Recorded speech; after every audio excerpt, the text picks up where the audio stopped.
Hi friends, welcome back to my channel. ഇന്ന് നമുക്ക് പരിപ്പ് ചേർത്ത ചീരത്തോരൻ ഉണ്ടാക്കുന്നത് എങ്ങനെയാണെന്ന് നോക്കാം. അതിനായി കഴുകി വൃത്തിയാക്കി വെച്ചിരിക്കുന്ന ചീര ചെറുതാക്കിയൊന്ന് അരിഞ്ഞെടുക്കാം. ചീര എപ്പോഴും അരിയുന്നതിന് മുമ്പ് നല്ലതുപോലെ കഴുകി വൃത്തിയാക്കിയെടുക്കണം, അല്ലെങ്കിൽ അതിൻ്റെ കളറ് നഷ്ടപ്പെട്ടു പോകും. അപ്പം നമ്മുടെ ചീരയെല്ലാം ചെറുതാക്കി അരിഞ്ഞെടുത്തിട്ടുണ്ട്. ഇനി ഇതൊരു പാത്രത്തിലേക്ക് മാറ്റാം.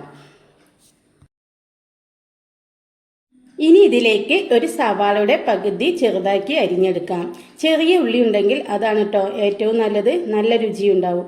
എൻ്റെ അടുത്ത് ചെറിയ ഉള്ളി ഇല്ല, അതുകൊണ്ട് ഞാൻ സവാള ചെറുതാക്കി അരിഞ്ഞെടുക്കുന്നുണ്ട്. അതിനുശേഷം 2 പച്ചമുളക് നീളത്തിൽ കീറിയിട്ട് ചെറുതാക്കി ഒന്ന് അരിഞ്ഞെടുക്കാം. ഇനി ഇത് ഉണ്ടാക്കാനായി ഒരു ചട്ടി അടുപ്പിലേക്ക് വെച്ച് കൊടുക്കുക. അതിനുശേഷം നമുക്ക് ഗ്യാസ് ഒന്ന് ഓണാക്കി കൊടുക്കാം. ചട്ടി നല്ലതുപോലെ ചൂടായി വരുമ്പോൾ 2 ടേബിൾ സ്പൂൺ എണ്ണ ഒഴിച്ച് കൊടുക്കാം.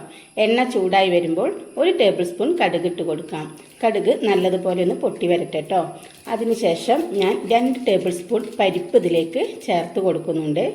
പരിപ്പ് ഈ ചീരപ്പേരിയുടെ കൂടെ ഇടയ്ക്കൊന്ന് കടിക്കുമ്പോൾ നല്ല ടേസ്റ്റ് ആയിരിക്കും. അപ്പോൾ ഞാൻ പരിപ്പ് ചേർത്ത് കൊടുത്തിട്ടുണ്ട്. ഇനി ഇത് നല്ലതുപോലെ ഒന്ന് മൂപ്പിച്ചെടുക്കാം.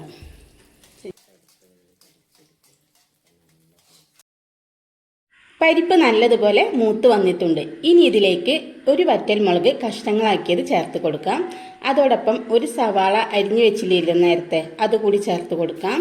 അതോടൊപ്പം അരിഞ്ഞു വെച്ചിരിക്കുന്ന പച്ചമുളകും ചേർത്ത് കൊടുക്കാം. എന്നിട്ട് നല്ലതുപോലെ ഒന്ന് യോജിപ്പിച്ചെടുക്കാം.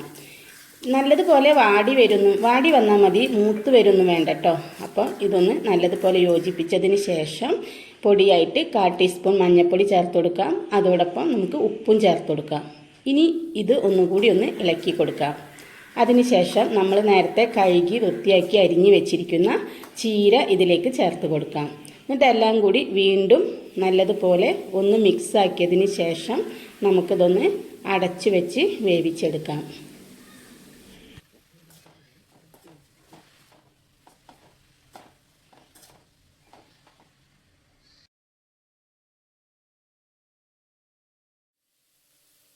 അപ്പോൾ നമ്മുടെ ചീര നല്ലതുപോലെ വാടി വെന്ത് വന്നിട്ടുണ്ട്. ഇനി ഇതിലേക്ക് ഞാൻ തേങ്ങയാണ് കേട്ടോ ചേർത്ത് കൊടുക്കുന്നത്. ഒരു 3-4 ടേബിൾ സ്പൂൺ തേങ്ങ ചേർത്ത് കൊടുക്കുന്നുണ്ട്. എന്നിട്ട് എല്ലാം കൂടി നല്ലതുപോലെ ഒരു 3-4 മിനിറ്റ് നേരം ഇളക്കി യോജിപ്പിച്ചെടുക്കുന്നുണ്ട്.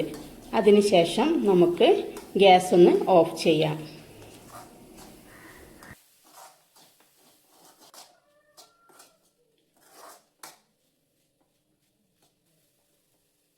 നമ്മുടെ ചീരത്തോരൻ റെഡിയായി വന്നിട്ടുണ്ട്. ഇത് നമുക്കൊരു പാത്രത്തിലേക്ക് മാറ്റാം.